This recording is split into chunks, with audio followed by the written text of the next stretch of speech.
Ay, pa-shout out kayong... Ay, shout out! Ay! Shout out yung husband niya. Shout out sa husband ko dyan sa Saudi, the mom. Hi, Mark Anthony Santos. Ha? Mark Anthony Santos. Ayan, hello Mark Anthony. Sabi mo manood. Ang haba nito. Ayan, sa mga Saudi, sa Damam, hello dyan sa inyo. Ito yung mga dahilan guys kung bakit nagpapatuloy pa rin ako sa pag-vlog. Talagang seryoso. So ayun, kaya minsan naisipan kong tumigil na kasi sabi ko parang wala naman na akong ma-share sa mga tao. Hindi ako wala na nanonood. Pero pag may mga ganito kang mamimit na nagiging inspirasyon mo ulit para lumakas ulit yung loob mo para mag-vlog ka ulit, magpatuloy ka, sobrang nakakatawa. So ayan si ate. Ayan, may namit tayong subscriber dito. Ako din. Ayan si ate. 2 months pa lang siya dito sa Hong Kong and okay naman daw yung kanyang employer. Bale, first timer siya guys. And Homesick, naiiyak. Kanina pa. Pinagdaanan ko rin yan kanina. Nag-iiyak din kami kanina. Kami nag-iiyakan kami kanina nito. Oh, tingnan yung mga mata namin. Iyak, tawa. Oh. So, pag ganyan na mga kailangan din nating mailabas, kumbaga. Kailangan nating magkaroon ng mga... Bakit naman? Samahan niya. Bakit naman? Ano? Sama daw, broken. Ay, kaya... sad news naman yun guys. Pero wag na nating i-share. So, ayun, siya po ay direct hiring dito. And ang agency niya sa Philippines is Destiny. Pero may tumulong sa kanya na dito sa Hong Kong, si Kunyang TV ba, kung nanonood kayo, ayun, siya daw yung tumulong sa kanya para makapag-direct dito sa Hong Kong. Yung employer yung gumastos para makapag-work siya dito sa Hong Kong. Pero nanonood siya sa mga vlog natin. So, nakakatuwa, nakaka-inspire. So, meron pa dito sa isa, sa harapan namin, guys. Sabi niya, hala, nanonood ako sa mga vlog nyo. Sabi niya gano'n. So, alam mo yun, sabi niya, kaya daw siya nag-apply dito. 2 months lang din siya dito, guys. Noong July 1 siya nakarating dito. So, nanonood daw siya sa vlog ko, yung Maris nga. Dito na niya daw nakuha sa vlog natin yung pag-apply niya, and okay daw yung employer niya, and 3 daw yung inaalagaan niya, pero carry naman daw. So ayan si ate, isasama kita ate sa vlog, okay lang? Ha? Sama kita sa vlog. Ayan, so ito si ate yung nanonood sa isa sa mga viewer natin na nag-apply siya sa Maris. And sino nga yung broker? Si Ma'am Elise. Ayan, so si Ma'am Elise yung nag-asikaso sa kanya. Meron siya ditong yung maliit na office niya. Dito sa Hong Kong? Oo, dito. Doon niya kami dinala nung dumating kami dito. First timer ka, di ba? Oo, dito sa Hong Kong. So, nakita niya daw yung Maris sa vlog natin, and then walk-in? Walk-in. Oo. Walk-in siya, pero guys, kasi siya, ex-abroad na siya. So, Saudi din. Di ba oo. Saudi ka din? Saudi ako, Riyadh. So, saan ka sa Saudi? Riyadh. O yun. So, mas maganda kapag mga ex-abroad na magdadirect kayo sa Maris. And then, pwede rin naman direct kayo mag-PM kayo sa akin. Meron na akong agency na yung nire-refer ko sa inyo, Best Time, yung direct dito sa Hong Kong, yung mga gusto. So, siya, nag-walk-in lang siya sa Maris. Pwede din pala yung ganun, guys. Kay Ma'am Elise, hanapin si Ma'am Elise, Depende kasi kung pumunta ka doon, kung ibang broker yun nandun, iba mag-i-interview sa'yo. Iba-iba okay. So, maraming broker. Maraming staff doon sa Maris. So, nakadepende. May pinupost naman yun sila eh. I-interviewin, di ba? Oo, interviewin. So, mag-fill up kayo doon. Mag-fill up, 2 form. Oo. So, ituturo naman yun sa inyo kung paano i-fill upan, yung form. And, basta lagyan nila ng experience. oo, yung pagluluto, di ba? Kailangan lahat ng alam yung lutuin, ilagay nyo na doon. Oo, mas kahit maganda. hindi mo alam ilagay mo. Oo, para mas maganda kasi pag marami kang ilalagay, no? Tapos, yung nagastos mo, magkano? 14. Oh, 14. Ako nga, 15 eh. Oo, parang ganun na rin. Oo, kasi di ba aabot yung din dito, hindi naman siya kasama sa buong binayaran.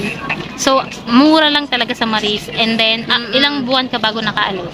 Mga 3 months lang yata ako naghintay. Pareho tayo. Oo. Ganun lang saglit naman. lang. Ganun lang naman. Basta halos. magka-employer ka kaagad, mabilis lang. Tsaka 'di ba hindi ka gagastos kapag wala ka pang employer. Hindi. Oo. Pag may job order ka na or yung employer mo okay na, pipirma ka na ng kontrata, saka ka magme-medical. Maganda sa agency natin. Tapos okay naman yung employer mo dito. Oo, mabait naman sila. Kahit 3 bata makukulit, okay naman. Carry Mabait naman naman. yung pagkain mo okay. Oo, okay naman. Hindi sila madami. Yun kasi yung important. Tapos yung sweldo mo, di ba 4.7 na ngayon? Oo. Alam nyo guys, 4.7 siya, mas malaking sweldo niya sa akin. Bakit yung sa'yo? 4.6. Ha? 4.6 ako kasi yung kontrata ko last year, ako nagpirma. Pero ano ka lang, di ba last year ka lang nag-apply? Kasi nagtaas yung sweldo pag apply ko ng... Nandito ka na. Nag-apply kasi ako ng July. Nagpirma na ako ng July. Tumaas ng October, hindi nakaabot yung kontrata ko. Pero siya nag-apply ka Oo. this year. Oo. So, this year, 4.7 na. Oh, this year. So, mas mataas yung sweldo yung mga mag-a-apply kaysa sa akin. Nadagdagan. Hindi nila ko din. ganun. So, nakadepende rin sa employer kung gusto kanila. Hindi ko pala yun sa'yo. Bago pa lang din, te. Ano pala yun eh? 2 months. 2 months din. So, same. Pero same pa yung agency. Hindi, magkaiba. Ah. Para lang kami taga Taiwan. Nakilala ko lang siya. So iba-iba yung mga agency natin guys. So try nyo na rin yung mga ano nyo. Maganda ang Hong Kong. Oh, 'di ba? Marami na nagsasabi. Ex-Hong Kong na Oh. siya. Ay, ex-Hong Kong na pala kaya mabilis. Bumalik. 6 years? Wow. Oh, 'di ba? Dito talaga yayaman yung mga Pinay. Oo, kung magtsatsaga. Bahay. Story na bahay. Oo. Kung Kasi magtsatsaga guys, ka lang pataas ng talaga. pataas yung sweldo this year. Sana tumaas ulit ng 100. Pero paano yun? Pero ano, Dinadagdagan ng tayong 4-6 amo. madadagdagan Kaya yung mga OFW dyan, Yun pa mag-apply rin. na kayo dito sa Hong Kong. Gusto ko yung itanong, alam nyo, gusto ko yung itanong sa agency kasi sabi nila mandatory daw yung kahit daw bago Oo. ka, kailangan daw dagdagan ng 100 yearly Oo pag nga. nandito ka. Kasi parang unfair naman sa dati. Katulad kami, 4-7. Kayo, no, 4-6 4-6 lang kami. Hindi ko Oo guys, ang swerte nyo. ganyan ulit na ano. Oo. Sayang galing. kasi yung isang Pero naka-isang, 700 pesos di ba wala din ka yan. pa isang taon? Wala pa. This October. Baka pag nag-isang taon, dadagdagan. Parang Sana. ganun. Pero okay lang kasi may allowance naman ako sa Octopus. 500 monthly. Oh, pwede na. Pwede na pa. Pero, syempre, nalalaman nila kung saan ka pupunta, saan mo yung ginagamit. Kasi ang nalalaman Octopus nila. dito is merong, di ba, merong application sa phone. Makikita dyan kung saan mo amo yung mo ginagamit. ang nag-apply. Oo, pero okay lang. At least, di ba, saan mo pupulitin ng 500 Oo monthly? nga eh. Malaking bagay na rin Sleeping Beauty yun. na tayo mag-for good na. Ah, may mag-for good na. Nakaipot na siya. Meron na siyang ilang storing house. Wala pa naman pero cash. Meron. Wow! Sarap! Na siya sa Wednesday. Uwi na Ay, siya. uwi na? For good na siya. Sana all. Kami mga bago pa lang, ninanamnam pa yung Hong Kong. Namin mo ang siya. Oo, ninanamnam pa. Oo, Pero kaya, Ano pa sa gala. gala-gala pa. Kaya nga, Pero, ang dami nyo na napuntahan dito ah. tinigil ko na nga. Tinigil at niyo wala na na pag- akong pera.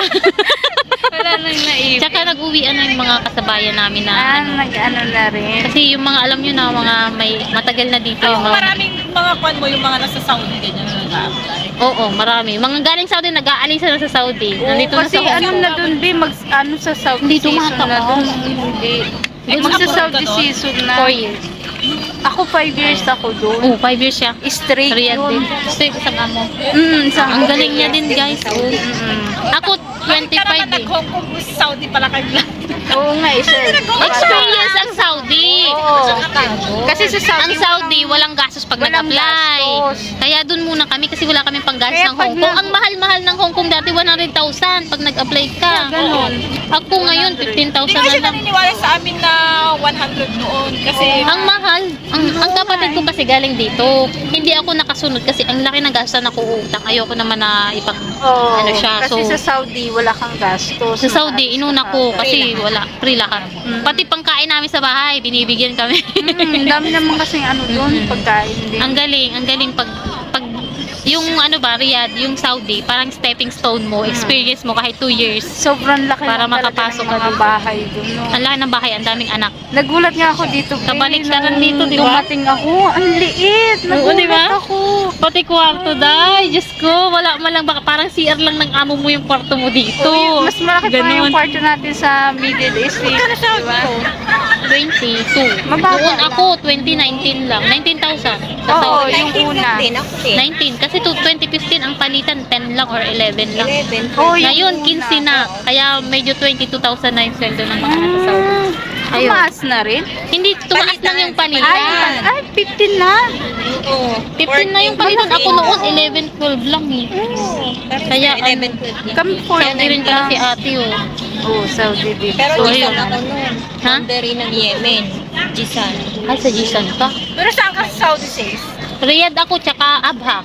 Dalawa. Oh, at Yung husband ko kasi, Malamig, hindi Oo, umiinit. lagi kaming pupunta ba doon. Ang ganda dun, Day, kasi buong year, malamig. Oo, Province ba yun? province yun. Mga bundok-bundok yun. Ako Riyadh Bundok-bundok. lang, city lang. Riyadh din ako 2 years, tapos nag-aba. Malayo yung ano, yung damam doon.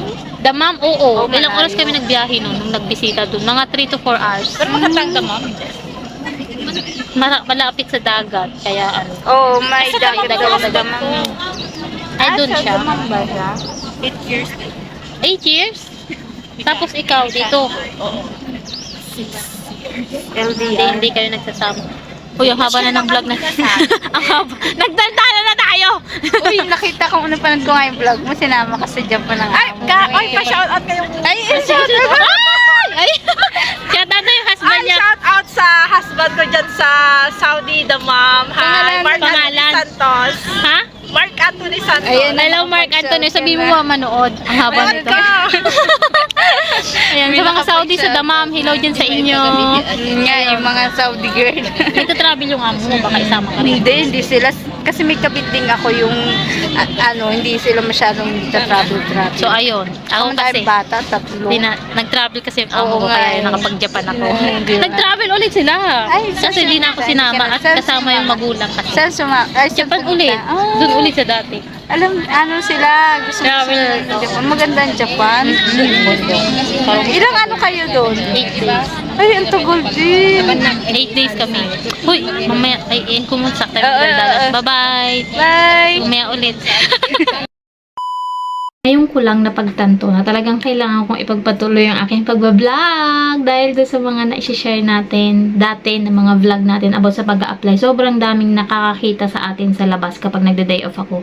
Ayun nga, hindi namin inaasahan tong pagbablog namin nung dalawa ni ate na nakita niya lang daw yung aking video sa YouTube and then tinry niya mag-apply and then ngayon nandito na siya guys, 2 months na siya dito and then yung isa din, si Meg, sobrang nakakatuwa guys and sana mas madami pa tayong matulungan. Ayun, follow niyo ako sa Facebook page ko dahil doon niyo ako pwede i-PM sa mga gusto mag-apply. Ayun, pwede rin pala kayong mag-walk-in dun sa agency na Maris, katulad nung nangyari kay ate. Kaso nga lang, ex-abroad lang yung ini-entertain nila ngayon yata. So, yung mga first-timer, mag-aabang pa tayo ng mga employer na magkakagusto ng mga first-timer. Mas maganda kasi talaga kapag ex-abroad na gawa ng may experience niya. Pwede rin naman kayo guys na mga nasa Pilipinas ang experience. Pwede rin naman. Basta kasi alam nyo na yung mga dapat nyong gawin and maipasa nyo yung interview. Alam nyo naman domestic helper anong mga ginagawa niyan. Hindi na kailangan pang utusan. Yun yung mahalaga dun guys. So, kung gusto nyo mag-apply dito, kapag in-interview kayo, kailangan masagot nyo lahat and kailangan kaya nyong gawin yung trabaho na ipapagawa sa inyo pagdating dito. Kasi kung hindi, baka mag-terminate lang din. Sayang lang yung mga effort, 'di ba? So, ayun, galingan natin sa interview para tayo ay makapasa. Yung mga first-timer and yung mga ex-abroad dyan, galingan yung interview lang talaga. Doon kasi nila makikita, doon kayo magkaka-interact kung ano yung magiging ano nila sa inyo. Kung matatanggap kayo, kung okay yung magkapalauban kayo ng loob, yung parang magaan yung loob yung sa isa't isa ng mga employer, yung mga ganyan ba. And kayo din, makakapili kayo ng inyong mga employer, 'di ba? Sa interview kung hindi nyo gusto yung gano'n na setup na share room, o wala kayong kwarto, diyan yung malalaman niya kung ilan sila sa bahay, kung ano yung mga duties nyo, 'di ba? Malalaman nyo na yan sa interview pa lang. So, ayun, good luck guys and don't forget to follow our page sa Facebook and dito rin sa YouTube guys. Don't forget to like, please, and subscribe. Bye-bye. Share nyo na video na to guys. Salamat!